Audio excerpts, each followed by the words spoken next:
Hey guys, what's going on? I'm adjusting this tripod here. I'm at the park. Needed to get out of the house today. There is a heat warning out today in this part of Ohio, but I didn't care. I figured I'd come out anyways. And there's plenty of shade on this trail, so I should be fine. And I brought water. You got to stay hydrated. But I want to talk to you guys today about your values. This is an important conversation. Very important conversation, as always. But extremely important for entrepreneurs, right? Online coaches, online consultants, the people that I work with, and really entrepreneurs of any other kind. It's important for people who want to improve their lifestyle, who want to work on self-development and understand themselves better and have more control over their behaviors and how their life goes. And it's so important because if you don't understand your values, you're not going to be able to objectively analyze your behavior and your habits. And if you want to improve your life, if you want to succeed, if you want to grow your business, you need to be able to objectively analyze and critique your behaviors, your schedule, the things you're spending your time on, your thoughts. You need to have some kind of metric against which you can gauge and measure these things and compare them to, right? And so what I'm trying to say is your values are going to give you a very clear and concise picture of what types of things you need to be doing on a daily basis to keep yourself happy and reduce your stress. Because a reduction in stress and an increase in happiness is the formula for success. It is the formula for winning the game of life.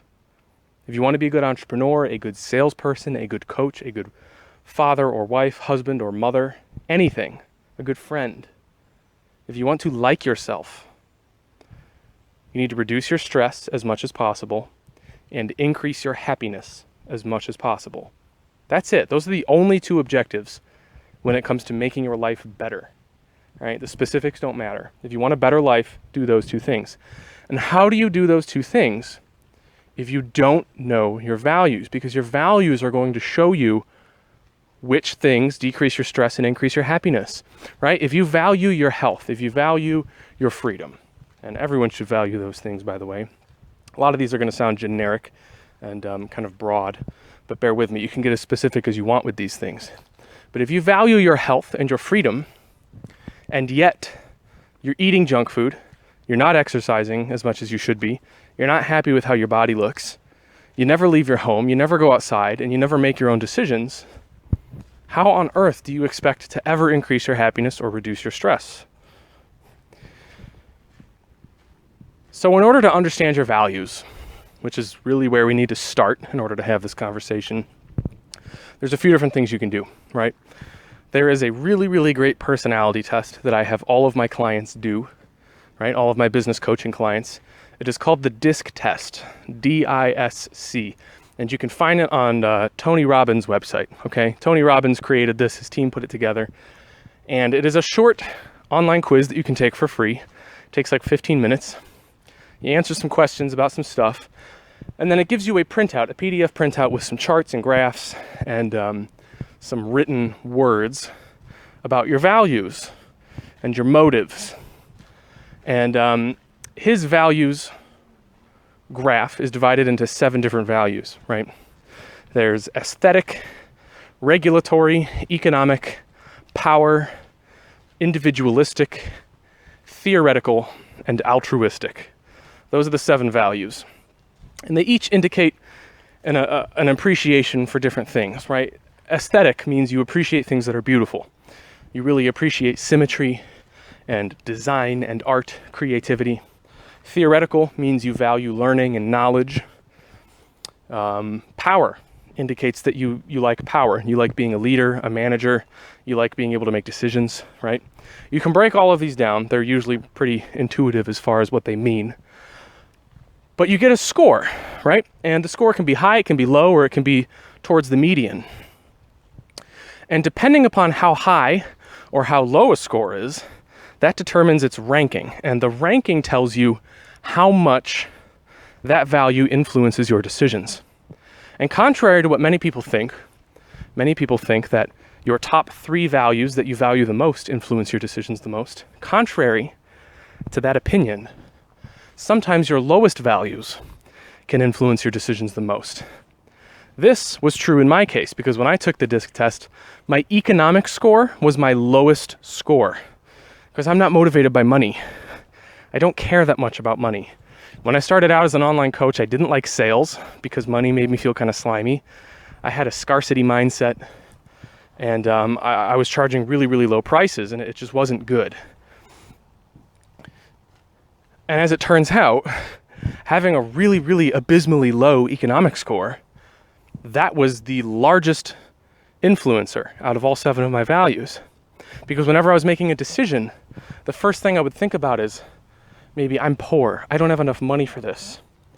Is this right? Am I charging too much? I would, start to get worried about sales, right? The low economic drive was negatively impacting my decision-making process. Theoretical was second, I believe, which was my highest score, right? I was, I think, 4 standard deviations above the norm for theoretical because I really love learning. I'm really big into science and history. I love understanding things. But anyways, take the test. Take the test. Look at your values. Oh gosh, which way should I go? We'll go this way. Take the test and look at your values. It'll give you a better picture of the things that you value in your life.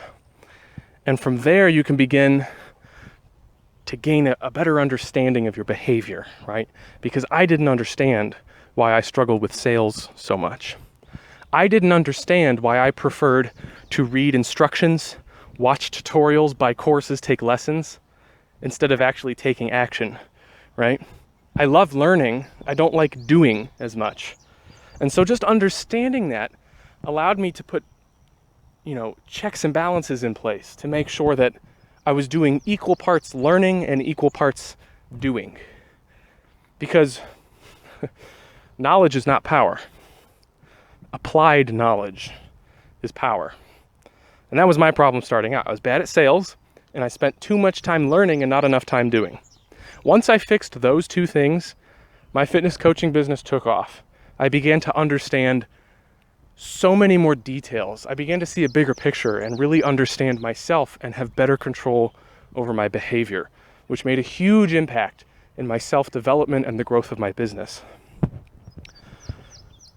So the DISC test is just one option, right? There's a lot of different ways where you can really dive into your values, analyze the things that motivate you. Think about your behaviors on a daily basis.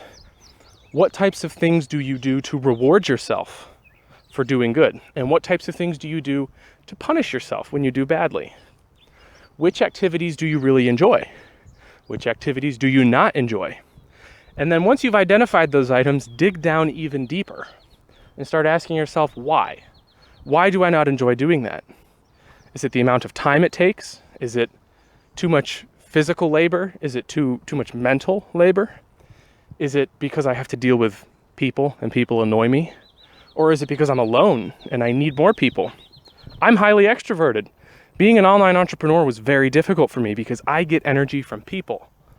I love people. And when I started my online business, the first year I was depressed because I wasn't speaking to enough people. I was all alone in my house with a newborn baby, and she couldn't talk back to me to have conversations. So you know what I did to fix that? I opened up my doors to in-person personal training again. I have a $12,000 personal training studio in my basement, my home gym. So I signed on 4 old clients, made some extra pocket change, and I got to talk to a person pretty much every day of the week. And I started filming these videos. Even though it was weird at first and I wasn't used to talking to a camera, over time, I began to be able to form a picture of the people I'm talking to, you guys. And so when I film a video, it gives me a chance to talk and interact with you guys. Even though I can't see you and I can't answer your questions right now while I'm filming, it still feeds the part of me that needs social interaction. Does that make sense? So the further you dive into your values, the further you dive into your motives, the more you're going to understand yourself. You're going to understand your needs. You're going to understand how to take better care of yourself. And as long as you stay on top of these things and you take time to do inventory and keep tabs on what you're doing, you're going to be able to constantly improve your life. If I value my fitness, why am I eating junk food, right? If I value growing my business, why am I not spending time working on my new products or making new advertising campaigns, right? If your values are not in alignment with your day-to-day activities, that is where depression and anxiety and feelings of failure and low self-esteem, that's where all of that is rooted. So understanding your values is the key to unlocking the door that takes you to the next level of your life, the next level of your business, right? The next level of self-development. All right? So anyways, I have no idea where I've walked. I gotta get back to my car eventually, but we will talk soon, guys. I hope that was helpful. If you liked this talk, you'll really, really like the mindset unit in the Coaching Conversion Blueprint course, which is a brand new course that I'm working. It's currently in beta test, but it is set to launch towards the end of 2019. So if you are someone who is struggling to start an online coaching, consulting, or service-based business, the Coaching Conversion Blueprint course will help set you up for success, because the entire first unit is all stuff just like this. We talk about values, we talk about motives, we talk about fixing your broken mindset to get you in a place where you finally feel like you can move forward. You finally have clarity about how you should be thinking and how you should be talking to yourself. You start to understand your behaviors. And that allows you to use all of the information from the rest of the course, units 2, 3, 4, 5, and 6, which are all strategies for marketing, building funnels, branding, choosing a niche, sales scripts, onboarding, client delivery, optimization. All of these things are covered in the course. It's a compilation of thousands and thousands of hours of reading, working with coaches that I spent tens of thousands of dollars on, building 2 of my own businesses. I love this course. I've been working on it for months. It's not going to be done for a few more months, and I promise it will deliver all the results you need and more if you are struggling to get your business off the ground, if you're struggling to make sales, or if you haven't even started yet. It's perfect. There's going to be a link in the description. You can check it out. If the beta test is still going on, you can join. Shoot me a message. There should be a link down there to a free training video with an application page. But anyways, we will talk soon, you guys. I appreciate you. I love you all. I hope you have a great day. Take care.